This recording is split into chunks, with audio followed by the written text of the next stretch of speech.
Assalamualaikum warahmatullahi wabarakatuh. Apa kabar sahabat Lautan Kisah?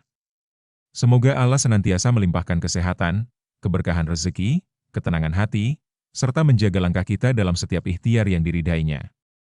Sebelum kisah hari ini dimulai, tuliskan di kolom komentar dari kota mana sahabat menyaksikan tayangan ini. Jangan lupa tekan tombol like, subscribe, dan bagikan kisah ini kepada keluarga serta sahabat agar semakin banyak yang mendapatkan hikmah dari setiap kisah yang kita renungkan bersama. Mari kita mulai kisah hari ini. Jakarta. Kawasan Pusat Bisnis Sudirman. Pukul 9 pagi. Ratusan wartawan telah memenuhi halaman depan sebuah gedung pencakar langit berlapis kaca. Puluhan kamera televisi mengarah ke pintu utama. Beberapa wartawan bahkan telah datang sejak subuh. Hari itu, seluruh media nasional hanya membicarakan satu nama. Aditya Mahendra. Pria berusia 35 tahun. Pendiri Mahendra Global Group.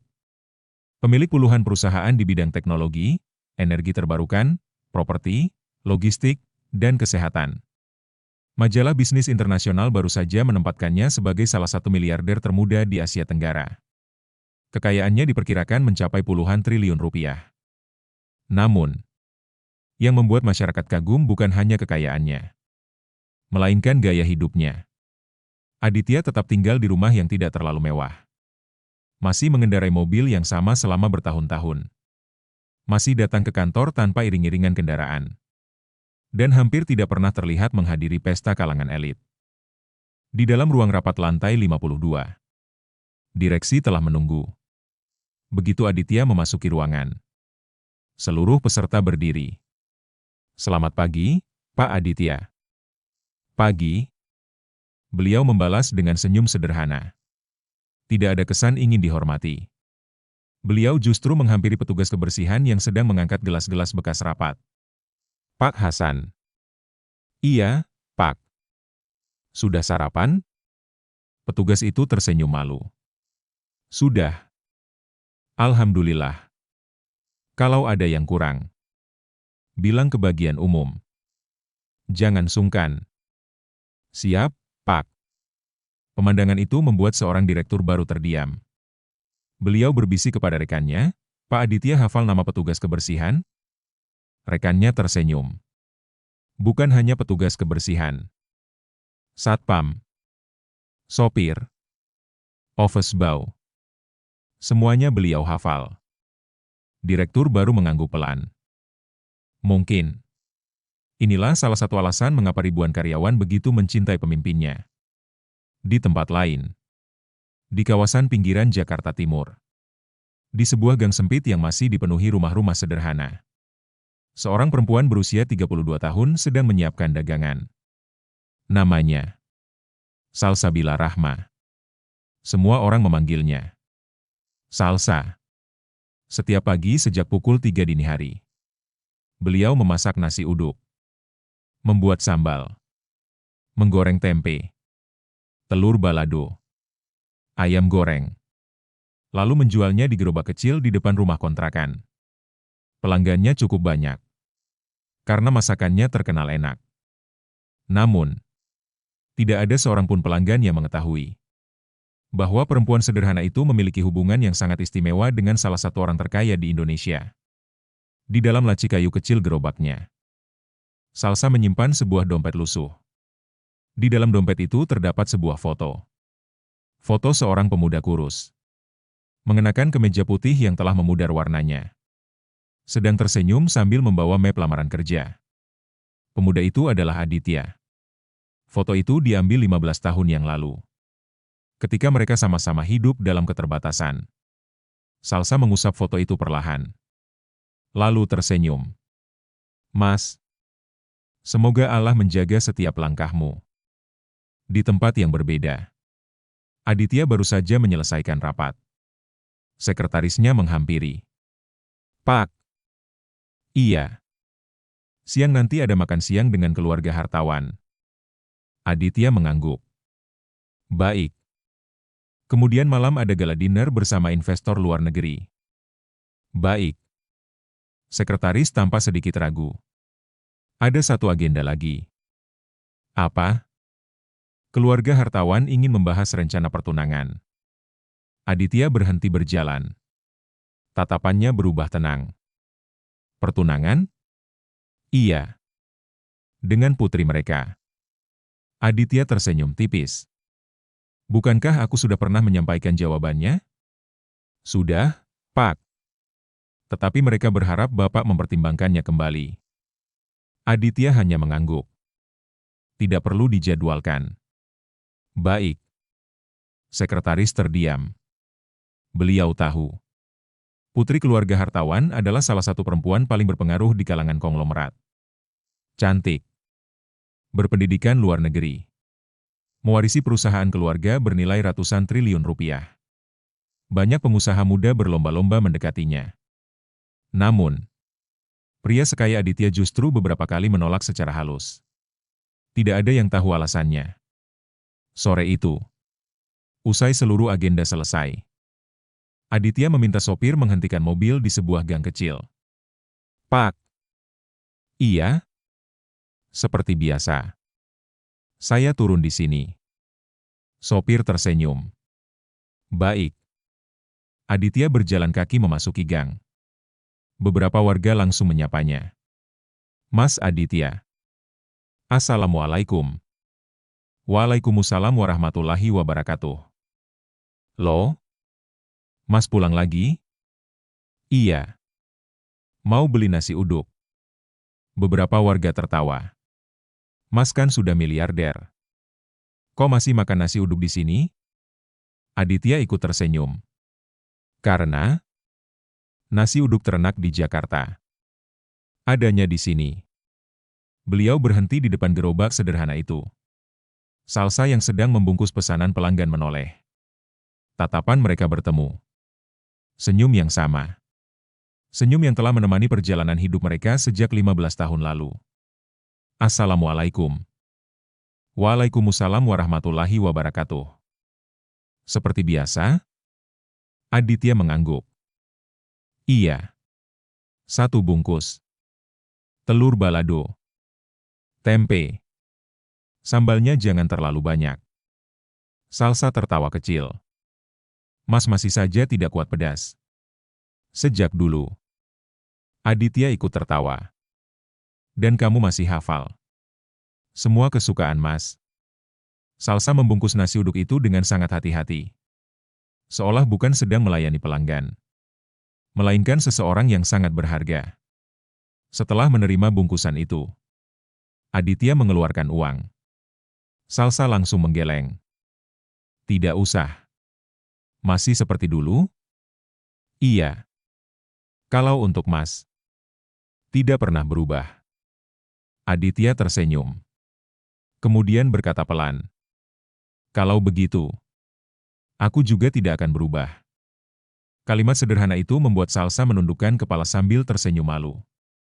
Tidak ada seorang pun warga yang memahami arti kalimat tersebut. Mereka mengira itu hanyalah candaan 2 sahabat lama. Padahal, 15 tahun yang lalu, di depan gerobak nasi uduk yang sama, seorang pemuda miskin pernah menggenggam tangan Salsa. Lalu berjanji, kalau suatu hari Allah mengubah hidupku, aku akan kembali. Dan aku akan menikahimu. Janji itu tidak pernah dilupakan oleh Aditya. Meskipun kini, seluruh keluarga konglomerat di Indonesia berebut menjadikannya menantu.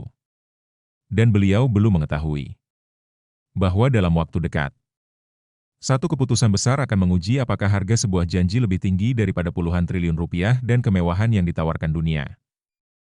Malam mulai turun. Lampu-lampu jalan di gang kecil itu menyala satu persatu. Gerobak nasi uduk milik Salsa masih ramai didatangi pelanggan. Namun setelah pukul 8 malam, suasana mulai sepi. Salsa mulai membereskan dagangannya. Beliau menghitung hasil penjualan hari itu. Tidak banyak, tetapi selalu cukup untuk memenuhi kebutuhan hidup sederhana. Di saat yang sama, sebuah mobil mewah berwarna hitam berhenti sekitar 50 meter dari gerobak. Sopir turun. Namun Aditya mengangkat tangan. Tidak usah. Saya jalan sendiri. Baik, Pak. Aditya berjalan perlahan menuju gerobak. Melihat Salsa yang sedang melipat kain penutup etalase. Belum pulang? Salsa menoleh. Oh, Mas. Aku pikir sudah pulang. Tadi ada rapat lagi. Capek? Aditya tersenyum. Sedikit. Lapar?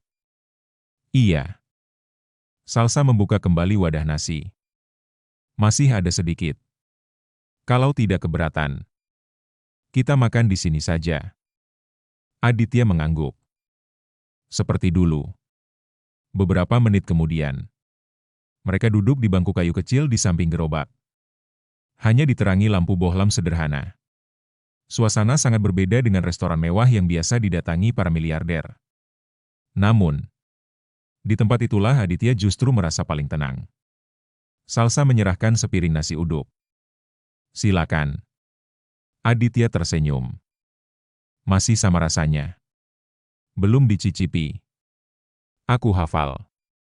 Salsa tertawa kecil. Mas selalu begitu.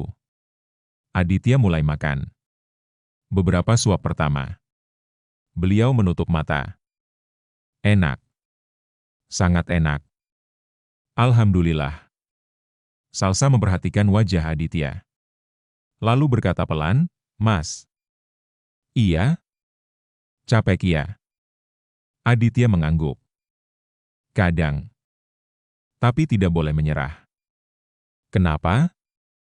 Karena terlalu banyak orang yang menggantungkan hidupnya. Salsa tersenyum. Itulah yang paling aku sukai dari Mas. Apa? Mas tidak pernah berubah. Aditya meletakkan sendoknya.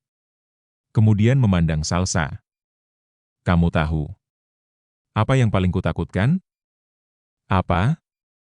Kalau suatu hari, uang membuatku lupa siapa diriku. Salsa langsung menggeleng. Itu tidak akan terjadi. Kenapa kamu yakin?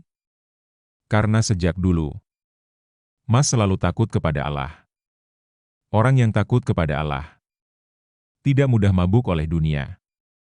Kalimat sederhana itu membuat Aditya tersenyum. 15 tahun. Tidak ada yang berubah dari perempuan di hadapannya. Masih sederhana. Masih jujur. Masih selalu mengingatkannya kepada Allah. Sesaat kemudian, ponsel Aditya berdering. Nama yang muncul membuat Salsa langsung mengenalinya. Pak Surya Hartawan. Salah satu konglomerat terbesar di Indonesia. Aditya menerima panggilan itu. Assalamualaikum. Waalaikumsalam. Aditya? Iya, Pak. Besok malam sempat makan bersama keluarga? Mohon maaf. Besok saya ada agenda. Tidak akan lama. Hanya makan malam. Lalu, ada hal penting yang ingin saya sampaikan. Aditya sudah mengetahui arah pembicaraan itu. Namun beliau tetap menjawab sopan. Baik. Insya Allah saya hadir. Telepon ditutup. Salsa hanya tersenyum. Tawaran lagi? Aditya mengangguk pelan. Iya. Mas. Boleh aku bertanya? Tentu. Kalau Mas menikah dengan putri konglomerat, hidup Mas akan jauh lebih mudah. Aditya tertawa kecil. Lalu, aku tidak akan marah. Aku juga akan mendoakan. Beliau memandang Salsa cukup lama. Kemudian bertanya, kamu sungguh berpikir begitu? Salsa mengangguk. Aku ini cuma penjual nasi uduk. Mas sekarang pemilik perusahaan besar. Dunia Mas sudah berbeda. Aditya perlahan meletakkan sendoknya. Lalu berkata dengan suara tenang. Salsa. Iya? Aku memang berubah. Dulu miskin. Sekarang Allah menitipkan rezeki. Tetapi, hatiku tidak pernah pindah. Salsa terdiam. Aditya melanjutkan. Kamu tahu, kenapa aku selalu membeli nasi uduk di sini? Karena enak? Aditya tersenyum. Bukan. Lalu, Karena setiap kali aku datang, aku ingin mengingat. Mengingat apa? Hari ketika tidak ada seorang pun yang percaya kepadaku. Kecuali kamu. Salsa menundukkan kepala. Matanya mulai berkaca-kaca. Dulu, aku hanya penjual nasi uduk. Tetapi kamu memberiku semangat. Kamu berkata, Mas pasti berhasil. Padahal waktu itu, aku sendiri hampir tidak percaya. Salsa tersenyum malu. Aku hanya berkata apa yang ada di hati. Nah, itulah yang membuatku tidak pernah melupakanmu. Suasana kembali hening. Angin malam berembus pelan. Di kejauhan terdengar suara adzan Isya dari sebuah masjid kecil. Aditya berdiri. Ayo, kita sholat. Salsa mengangguk. Mereka berjalan menuju masjid. Seperti dahulu. Ketika Aditya masih seorang pemuda miskin yang sering meminjam sajadah karena belum mampu membeli sendiri. Di dalam masjid. Setelah sholat selesai, seorang imam tua menghampiri Aditya. Masya Allah. Aditya. Pak Haji. Alhamdulillah masih ingat saya. Mana mungkin lupa. Dulu kamu sering tidur di serambi masjid karena belum punya ongkos pulang. Aditya tertawa kecil. Iya. Imam itu kemudian memegang bahu Aditya. Jangan pernah lupa. Kesuksesanmu hari ini adalah amanah. Bukan kemuliaan. Aditya mengangguk. Insya Allah. Saya selalu berusaha mengingatnya. Sementara itu, di rumah megah keluarga hartawan. Sebuah makan malam keluarga sedang berlangsung. Pak Surya Hartawan memandang putrinya. Namanya Clarissa Hartawan. Perempuan cantik. Lulusan universitas ternama di Inggris. Direktur muda di perusahaan keluarganya. Caca. Iya, ya. Besok malam Aditya datang. Clarissa tersenyum. Akhirnya, Pak Surya ikut tersenyum. Besok ayah akan melamarnya secara resmi untukmu. Clarissa menundukkan kepala sambil tersenyum bahagia. Beliau telah lama mengagumi Aditya. Bukan semata karena kekayaannya, tetapi karena integritas dan kesederhanaannya. Namun, tidak seorang pun di meja makan itu mengetahui bahwa jauh di sebuah gang sempit Jakarta Timur, hati Aditya telah lama terikat oleh sebuah janji. Janji yang diucapkan di depan gerobak nasi uduk. Ketika beliau belum memiliki apa-apa. Dan esok malam, janji itu akan mulai diuji oleh godaan terbesar yang pernah datang dalam hidupnya. Keesokan malam, hotel termewah di kawasan Jakarta Selatan dipenuhi tamu-tamu penting. Puluhan mobil mewah berjejer di halaman. Pengusaha, menteri, investor asing, pemimpin berbagai perusahaan nasional. Semuanya hadir memenuhi undangan makan malam keluarga hartawan. Di ballroom utama, lampu kristal berkilauan menerangi seluruh ruangan. Musik orkestra mengalun lembut. Para pelayan berjalan membawa hidangan terbaik. Di tengah kemewahan itu, Pak Surya Hartawan berdiri menyambut setiap tamu. Ketika melihat Aditya memasuki ruangan, beliau langsung menghampiri. Aditya? Assalamualaikum. Waalaikumsalam warahmatullahi wabarakatuh. Terima kasih sudah datang.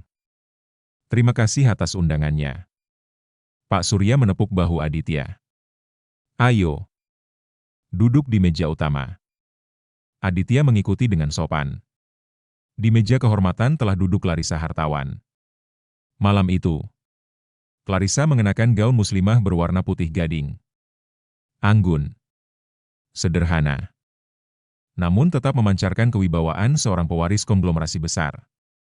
Begitu melihat Aditya, beliau tersenyum. Selamat malam. Selamat malam. Mudah-mudahan perjalanan tidak macet. Alhamdulillah lancar. Percakapan berlangsung hangat. Mereka membahas dunia usaha, program sosial, dan pengembangan pendidikan. Aditya mengakui, Clarissa adalah perempuan yang cerdas. rendah hati, dan memiliki kepedulian sosial yang tinggi. Tidak sedikit pun beliau meremehkannya. Namun, di dalam hati Aditya, sudah ada nama lain yang sejak lama dijaga. Setelah makan malam selesai, Pak Surya berdiri. Beliau memegang mikrofon. Para tamu yang saya hormati, terima kasih atas kehadiran Bapak dan Ibu. Sebelum acara ditutup, izinkan saya menyampaikan satu hal. Seluruh ruangan menjadi hening. Pak Surya tersenyum ke arah Aditya. Sudah cukup lama saya mengenal Aditya. Beliau adalah pemuda yang luar biasa. Jujur, amanah, dan pekerja keras. Beliau kemudian memandang putrinya. Saya juga bersyukur. Allah mengaruniakan putri yang insya Allah memiliki akhlak yang baik. Beberapa tamu mulai saling berpandangan. Mereka mulai memahami arah pembicaraan. Pak Surya melanjutkan, malam ini, di hadapan keluarga dan para sahabat, saya ingin menyampaikan niat. Beliau memandang langsung ke arah Aditya. Aditya? Iya, Pak. Kalau engkau berkenan, saya ingin menjadikanmu menantu keluarga kami. Ruangan mendadak sunyi. Puluhan kamera wartawan yang berada di luar ballroom bahkan sudah bersiap. Semua orang menunggu jawaban Aditya. Clarissa menundukkan kepala. Wajahnya mulai memerah. Beliau berharap, namun tidak ingin memaksa. Aditya menarik napas panjang. Beliau berdiri perlahan, menghormati Pak Surya. Kemudian berkata dengan suara yang tenang. Pak Surya. Iya. Sebelum saya menjawab, izinkan saya mengucapkan terima kasih. Terima kasih atas kepercayaan dan penghormatan yang begitu besar. Pak Surya mengangguk. Tetapi, saya tidak bisa menerimanya. Kalimat itu membuat seluruh ballroom membeku. Tidak ada suara. Tidak ada bisikan. Semuanya terkejut. Pak Surya tetap tenang. Boleh saya tahu alasannya? Aditya memandang seluruh ruangan. Kemudian berkata pelan, bukan karena putri Bapak kurang baik. Justru sebaliknya. Beliau perempuan yang sangat terhormat. Clarissa mengangkat wajahnya. Tatapannya penuh tanda tanya. Aditya melanjutkan. Masalahnya, hati saya telah lama terikat oleh sebuah janji. Janji? Iya. 15 tahun yang lalu. Ketika saya belum memiliki apa-apa. Ketika saya hanya seorang pemuda yang setiap hari ditolak melamar pekerjaan. Seseorang tetap percaya kepada saya. Seseorang tetap memberi saya semangat. Seseorang berkata, Mas pasti berhasil. Padahal, saya sendiri hampir menyerah. Ruangan tetap sunyi. Aditya menatap lantai sejenak. Kemudian kembali berkata, di hadapan Allah. Saya pernah berjanji. Kalau suatu hari hidup saya berubah, saya akan kembali. Dan saya akan menikahi perempuan itu. Beliau mengangkat pandangan. Kalau hari ini saya mengingkari janji itu, maka untuk apa semua kekayaan ini? Kalau saya mengkhianati orang yang menemani saya saat miskin, bagaimana saya bisa berharap Allah menjaga amanah yang lebih besar? Beberapa tamu mulai menundukkan kepala. Kalimat-kalimat itu menghantam hati mereka. Pak Surya memandang Aditya cukup lama. Kemudian bertanya, perempuan itu. Siapa? Aditya tersenyum lembut. Beliau hanyalah penjual nasi uduk. Seketika, seluruh ruangan bergemuruh oleh bisikan. Penjual nasi uduk? Serius? Miliarder menolak putri konglomerat demi penjual nasi uduk? Namun, Aditya sama sekali tidak terganggu. Beliau justru berkata dengan suara yang semakin mantap, bagi sebagian orang. Beliau mungkin hanya penjual nasi uduk. Tetapi bagi saya, beliaulah perempuan yang menjaga harapan saya ketika dunia mengatakan saya tidak akan pernah berhasil. Clarissa perlahan memejamkan mata. Air mata mulai mengalir di pipinya. Bukan karena marah, melainkan karena baru pertama kali dalam hidupnya. Beliau melihat seorang laki-laki mempertahankan janjinya dengan harga yang begitu mahal. Sementara itu, di sebuah gang kecil Jakarta Timur, Salsa sedang menutup gerobaknya. Beliau sama sekali tidak mengetahui bahwa pada malam yang sama, namanya sedang menjadi alasan seorang miliarder menolak keluarga konglomerat terbesar di hadapan puluhan tokoh penting negeri. Dan keputusan Aditya malam itu akan mengubah bukan hanya hidupnya sendiri, tetapi juga kehidupan Salsa. Karena mulai besok pagi, seluruh Indonesia akan mengetahui kisah tentang seorang miliarder yang lebih memilih menjaga sebuah janji daripada mengejar kemewahan dunia. Ketika penolakan Aditya menjadi berita nasional, media dan masyarakat mulai mencari siapa sebenarnya gadis penjual nasi uduk yang membuat seorang miliarder menolak putri konglomerat. Di sisi lain, Salsa justru mulai merasa dirinya tidak pantas mendampingi Aditya dan diam-diam berusaha menjauh demi kebahagiaan lelaki yang telah ia cintai sejak masa-masa paling sulit. Keesokan paginya, seluruh Indonesia dikejutkan oleh satu berita yang memenuhi halaman utama berbagai media. Miliarder muda menolak putri konglomerat demi janji kepada penjual nasi uduk. Berita itu menyebar begitu cepat.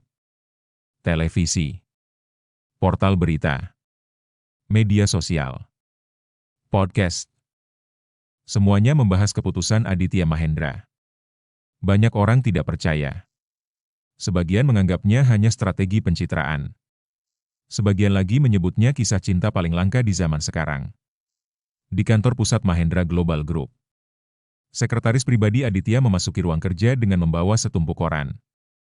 Pak. Iya. Beritanya sudah kemana-mana. Aditya hanya tersenyum tipis. Lalu, harga saham perusahaan justru naik. Investor asing menilai integritas Bapak semakin tinggi. Aditya menutup laptopnya. Aku tidak pernah membuat keputusan demi harga saham. Saya tahu. Saya hanya melaporkan. Aditya mengangguk pelan. Terima kasih. Beberapa saat kemudian, Direktur Hubungan Korporasi masuk dengan wajah sedikit cemas. Pak. Iya? Hampir semua media meminta wawancara. Tolak dengan baik. Baik. Kalau mereka bertanya tentang kehidupan pribadi saya, katakan bahwa perusahaan tetap fokus melayani masyarakat. Direktur itu kembali bertanya, Pak, boleh saya bertanya sesuatu? Silakan. Apakah Bapak benar-benar akan menikahi perempuan itu? Aditya tersenyum. Bukan akan. Lalu, aku memang sudah berniat sejak 15 tahun lalu. Jawaban itu membuat direktur tersebut tidak mampu berkata apa-apa lagi. Sementara itu, di gang kecil Jakarta Timur, suasana yang biasanya tenang berubah menjadi sangat ramai. Sejak pukul 6 pagi, puluhan wartawan mulai berdatangan. Mobil-mobil media memenuhi jalan sempit. Kamera diarahkan ke sebuah gerobak nasi uduk sederhana. Salsa yang baru selesai menanak nasi langsung terkejut. Seorang wartawan menghampirinya. Permisi. Iya? Apakah benar Ibu mengenal Bapak Aditya Mahendra? Salsa tampak bingung. Saya. Belum sempat menjawab. Wartawan lain ikut mendekat. Apakah benar Bapak Aditya menolak putri konglomerat demi Ibu? Kapan terakhir bertemu? Apakah benar kalian sudah bertunangan? Benarkah Ibu calon istri beliau? Pertanyaan datang bertubi-tubi. Salsa hanya mampu berdiri mematung. Tetangga-tetangga mulai keluar rumah. Mereka baru menyadari bahwa perempuan yang setiap hari berjualan nasi uduk itu ternyata memiliki kisah yang tidak pernah mereka ketahui. Pak RT segera datang membantu. Maaf. Ibu Salsa tidak bersedia diwawancarai. Tolong beri beliau ruang. Namun jumlah wartawan semakin banyak. Akhirnya, Salsa memilih menutup gerobaknya. Beliau masuk ke rumah kontrakan kecilnya. Duduk di ruang tamu. Tangannya gemetar. Beliau sama sekali tidak pernah membayangkan hidupnya berubah secepat ini. Beberapa menit kemudian, teleponnya berdering. Nama yang muncul di layar. Mas Aditya. Salsa mengangkat. Assalamualaikum. Waalaikumsalam warahmatullahi wabarakatuh. Maaf. Suara Aditya terdengar penuh penyesalan. Kamu pasti kaget. Salsa tersenyum kecil meski matanya mulai berkaca-kaca. Tidak apa-apa. Maaf. Aku tidak menyangka akan sebesar ini. Mas tidak salah. Aku yang membuatmu repot. Tidak. Mas. Iya? Jangan khawatir. Aku baik-baik saja. Namun, suara Salsa terdengar berbeda. Lebih pelan. Lebih berat. Aditya langsung merasakannya. Kamu menangis? Tidak. Jangan bohong. Salsa menghapus air matanya. Aku hanya sedikit bingung. Aku segera datang. Tidak usah. Kenapa? Nanti wartawan semakin ramai. Aku tidak peduli. Tapi aku peduli. Kalimat itu membuat Aditya terdiam. Setelah telepon ditutup, Salsa memandang foto lama mereka. Kemudian berkata lirih, "Ya Allah. Apakah aku benar-benar pantas mendampingi Mas Aditya sekarang?" Sementara itu, di rumah keluarga hartawan, Clarissa duduk sendirian di taman. Di tangannya terdapat koran yang memuat foto Aditya. Ibunya menghampiri. "Caca." "Iya, Bu." "Kamu bagaimana?" Clarissa tersenyum tipis. "Aku baik." "Yakin?" "Iya." Ibunya duduk di sampingnya. "Kamu kecewa?" Clarissa mengangguk pelan. "Kalau dibilang tidak, itu bohong. Tapi, aku justru lebih menghormatinya sekarang." "Kenapa?" "Karena lelaki yang mampu menjaga janji kepada perempuan yang menemaninya saat miskin, akan lebih mampu menjaga rumah tangganya nanti." Ibunya memegang tangan Clarissa. "Kamu marah kepada perempuan itu?" Clarissa langsung menggeleng. "Kenapa harus marah? Dia tidak merebut apapun dariku. Justru, dia telah menjaga seseorang hingga menjadi lelaki seperti sekarang." Air mata Clarissa perlahan jatuh. Beliau memang terluka, namun tidak menyimpan kebencian. Sore harinya, Aditya akhirnya berhasil menemui Salsa. Bukan di gerobak, melainkan di belakang rumah kontrakan. Tempat yang dahulu sering mereka gunakan untuk berbincang. Begitu melihat Aditya, Salsa langsung tersenyum. Namun senyum itu terasa dipaksakan. "Aku minta maaf." "Tidak usah. Aku benar-benar tidak menyangka." "Aku tahu." Mereka duduk di bangku kayu tua. Keadaan hening cukup lama. Akhirnya Salsa membuka pembicaraan. "Mas." "Iya?" "Aku sudah berpikir." "Tentang apa?" "Tentang kita." Aditya langsung menoleh. "Tidak ada yang perlu dipikirkan." "Ada." Salsa menarik napas panjang. "Mas sekarang miliarder." "Iya." "Mas bertemu presiden, bertemu menteri, bertemu investor dunia. Sedangkan aku hanya penjual nasi uduk." Aditya hendak menyela. Namun Salsa melanjutkan. "Aku tidak malu menjadi penjual nasi uduk. Tidak pernah. Tapi, aku takut." "Takut apa?" "Takut suatu hari nanti orang-orang akan mengatakan, 'Mas salah memilih.'" Aditya memandang Salsa dengan penuh perhatian. Beliau belum menjawab.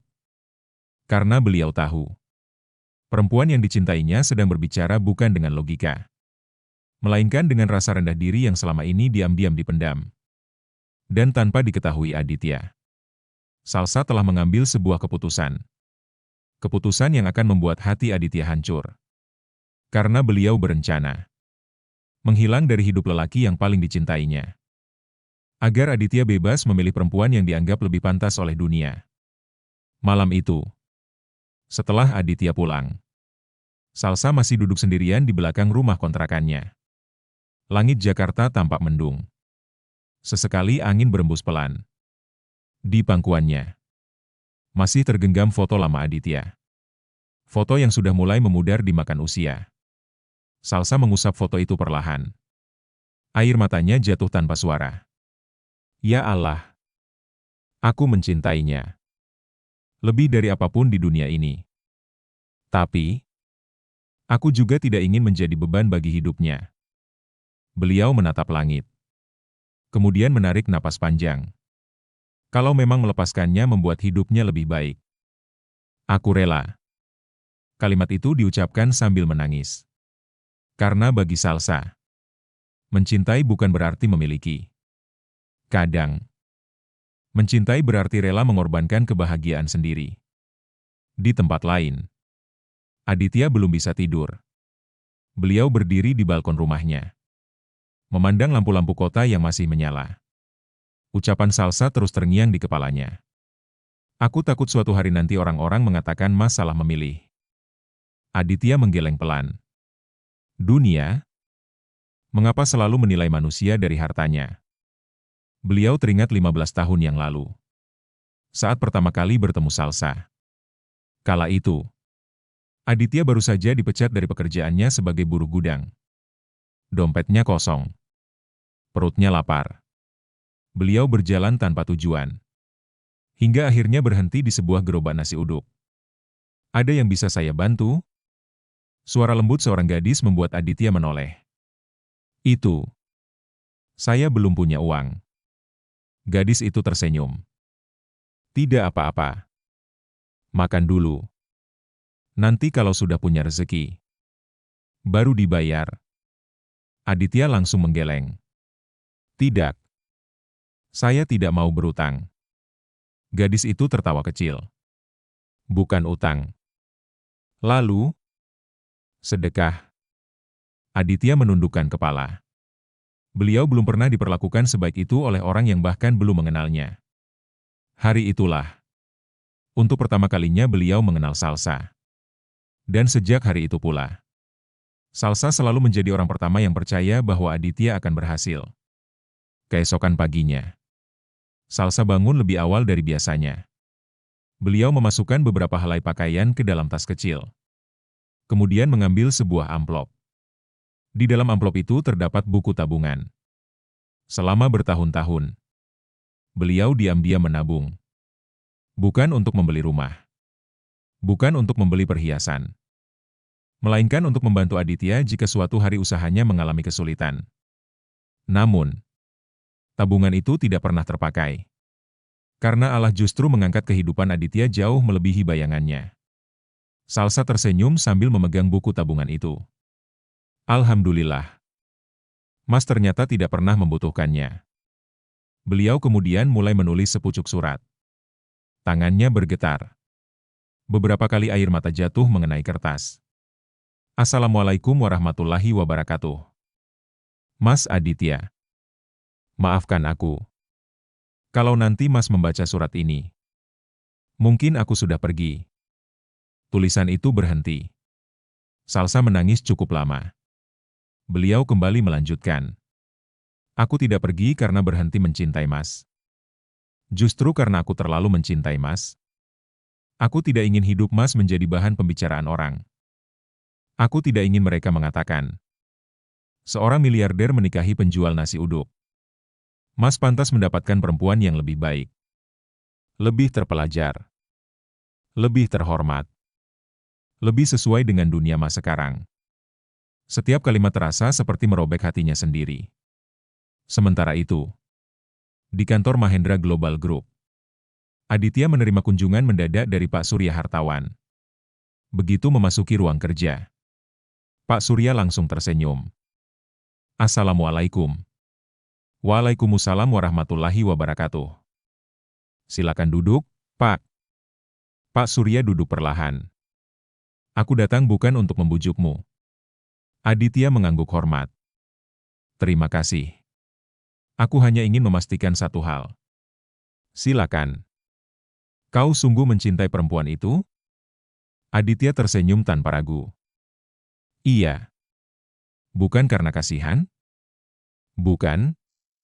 Bukan karena merasa berutang budi? Bukan. Lalu, Aditya memandang keluar jendela. Kemudian berkata pelan, "Karena bersamanya, aku merasa menjadi diriku sendiri." Pak Surya memperhatikan wajah Aditya. "Kalau suatu hari nanti, seluruh masyarakat menghina pilihanmu?" Aditya tersenyum. "Aku lebih takut kepada penilaian Allah daripada penilaian manusia." Pak Surya perlahan mengangguk. Beliau tersenyum. "Ternyata aku tidak salah menilai dirimu." Aditya sedikit heran. "Maksud Bapak?" Pak Surya berdiri. "Lelaki yang mampu menjaga janjinya kepada perempuan miskin akan lebih mampu menjaga amanah perusahaan." Beliau menjabat tangan Aditya. "Lanjutkan. Jangan pernah mengkhianati perempuan yang menemanimu ketika dunia belum mengenal namamu." Aditya menundukkan kepala. "Terima kasih, Pak." Sore harinya, Aditya memutuskan pergi menemui Salsa. Beliau membawa kabar baik. Beliau ingin segera melamar Salsa secara resmi. Namun, sesampainya di gang kecil itu, gerobak nasi uduk tidak ada. Pintu rumah kontrakan tertutup rapat. Pak RT yang sedang duduk di pos ronda melihat Aditya. "Mas Aditya." "Assalamualaikum." "Waalaikumsalam warahmatullahi wabarakatuh." "Pak, Salsa di mana?" Pak RT terdiam. "Sejak siang. Dia sudah pergi." Jantung Aditya langsung berdegup keras. "Pergi?" "Iya. Meninggalkan ini." Pak RT menyerahkan sebuah amplop putih. Di bagian depannya hanya tertulis dua kata. "Untuk Mas." Tangan Aditya langsung gemetar. Beliau mengenali tulisan tangan itu. Tulisan Salsa. Tulisan yang telah menemaninya membaca doa-doa kecil selama 15 tahun. Dan saat membuka amplop itu, beliau sama sekali belum mengetahui bahwa setiap kalimat di dalamnya akan membuat dirinya mengambil keputusan terbesar dalam seluruh perjalanan hidupnya. Sore mulai berubah menjadi malam. Langit Jakarta perlahan diselimuti awan gelap. Angin berembus pelan melewati gang sempit yang biasanya dipenuhi aroma nasi uduk buatan Salsa. Namun sore itu, gerobak kayu sederhana itu sudah tidak ada. Halaman rumah kontrakan tampak kosong. Pintu tertutup rapat. Hanya suara dedaunan yang bergesekan tertiup angin. Jenderal dunia bisnis itu, pria yang biasanya mampu mengambil keputusan bernilai triliunan rupiah tanpa ragu, kini berdiri membeku di depan sebuah rumah kontrakan sederhana. Di tangannya masih tergenggam amplop putih. Tulisan tangan Salsa begitu jelas. "Untuk Mas." Tangan Aditya bergetar. Perlahan beliau membuka amplop itu. Di dalamnya terdapat 2 lembar surat dan sebuah buku tabungan yang sudah mulai kusam. Aditya mengernyit. Beliau membuka buku tabungan itu terlebih dahulu. Nominalnya tidak besar. Namun transaksi terakhir menunjukkan tabungan itu telah disimpan selama hampir 15 tahun. Air mata Aditya mulai menggenang. "Ini." Pak RT yang berdiri di sampingnya berkata pelan, "Itu tabungan Mbak Salsa." Beliau bilang, "Kalau suatu hari usaha Mas Aditya gagal, uang itu boleh dipakai." Aditya langsung menutup matanya. Dadanya terasa sesak. "Selama ini, dia menabung untukku?" Pak RT mengangguk. "Iya. Sedikit demi sedikit.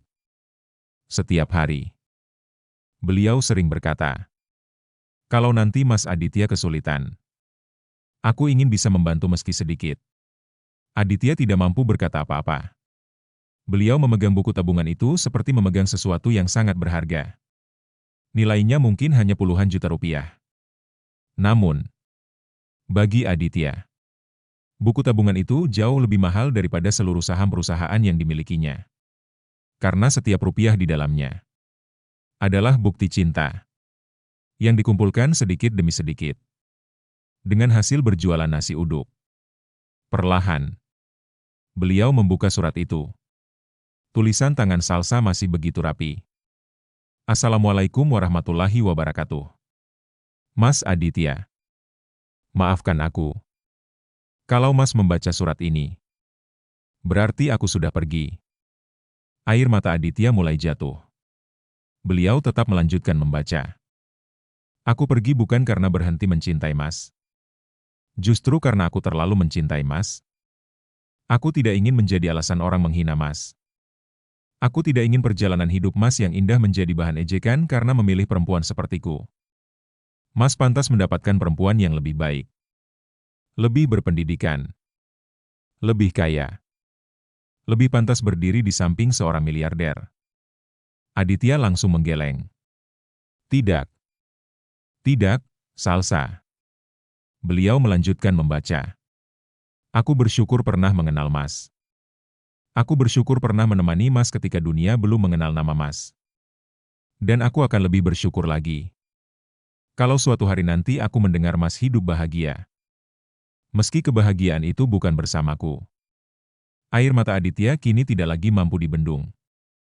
Beberapa tetangga yang melihat dari kejauhan ikut menundukkan kepala.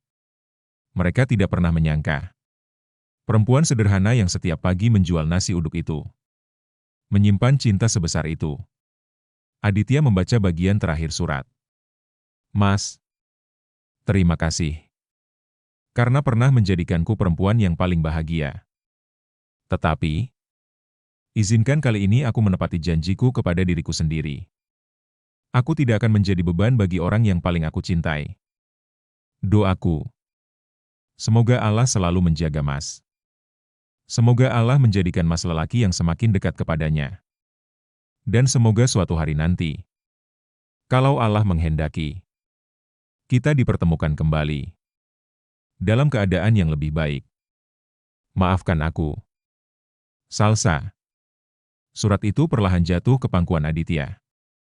Beliau tidak mampu lagi menahan tangis. Selama bertahun-tahun, beliau menghadapi krisis perusahaan, persaingan bisnis, tekanan ekonomi. Tidak sekalipun beliau kehilangan ketenangannya. Namun hari itu, hati seorang miliarder runtuh oleh sepucuk surat dari seorang penjual nasi uduk. Pak RT mendekat. Mas. Iya. Dulu sebelum pergi, Mbak Salsa hanya menitipkan satu pesan. Apa, Pak? Beliau bilang. Tolong jangan beritahu Mas kemana aku pergi. Kalau Mas benar-benar mencintaiku, biarkan Mas hidup tenang. Aditya perlahan berdiri. Beliau menghapus air matanya. Kemudian memandang langit yang mulai gelap. Dengan suara pelan namun penuh keyakinan beliau berkata, Pak RT. Iya, saya menghormati keputusan Salsa. Tetapi, ada satu hal yang tidak akan pernah saya lakukan.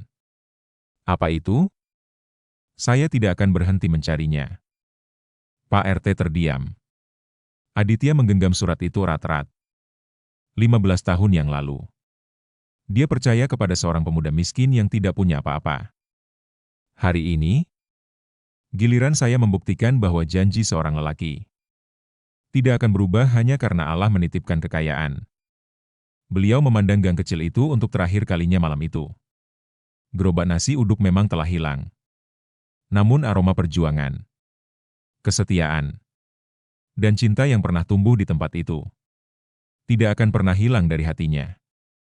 Sementara itu, di sebuah terminal antar kota yang berjarak ratusan kilometer dari Jakarta, Salsa duduk sendirian di dalam sebuah bus malam. Beliau memegang tas kecil berisi beberapa pakaian. Air matanya terus mengalir. Melalui jendela, beliau melihat lampu-lampu kota Jakarta semakin jauh. Lalu berbisik lirih, maafkan aku, Mas. Aku pergi bukan karena berhenti mencintaimu. Aku pergi karena aku terlalu mencintaimu. Bus itu perlahan melaju meninggalkan Jakarta. Tanpa diketahui Salsa. Di belakangnya, ada seorang lelaki yang baru saja memutuskan akan mencari perempuan itu. Kemanapun langkahnya pergi. Malam semakin larut. Bus yang membawa Salsa terus melaju meninggalkan Jakarta. Perlahan, lampu-lampu kota yang selama ini menjadi saksi perjuangan mereka menghilang dari balik jendela. Di sisi lain, Seorang lelaki yang memiliki kekayaan puluhan triliun rupiah justru berdiri memeluk sepucuk surat dan sebuah buku tabungan sederhana. Malam itu Aditya baru menyadari bahwa selama 15 tahun, ia bukan satu-satunya orang yang berjuang. Ada seorang perempuan yang diam-diam menjual gelang peninggalan ibunya, menabung sedikit demi sedikit dari hasil berjualan nasi uduk.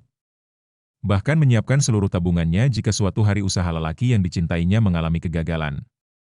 Air mata yang selama ini tak pernah jatuh dalam berbagai krisis bisnis, akhirnya mengalir karena cinta yang begitu tulus. Sejak malam itu, Aditya mengambil satu keputusan yang tidak pernah dibayangkan siapapun. Ia rela meninggalkan seluruh kenyamanan hidupnya demi mencari perempuan yang pernah menemaninya saat tidak memiliki apa-apa. Tetapi, mampukah ia menemukan Salsa yang telah menghilang tanpa jejak? Ataukah takdir justru mempertemukan mereka pada saat semuanya telah terlambat? Semua jawabannya akan kita saksikan pada episode kedua. Jangan lupa tekan tombol like, subscribe, aktifkan lonceng notifikasi, dan bagikan kisah ini agar semakin banyak orang dapat mengambil hikmah dari setiap cerita yang kami hadirkan. Wassalamualaikum warahmatullahi wabarakatuh.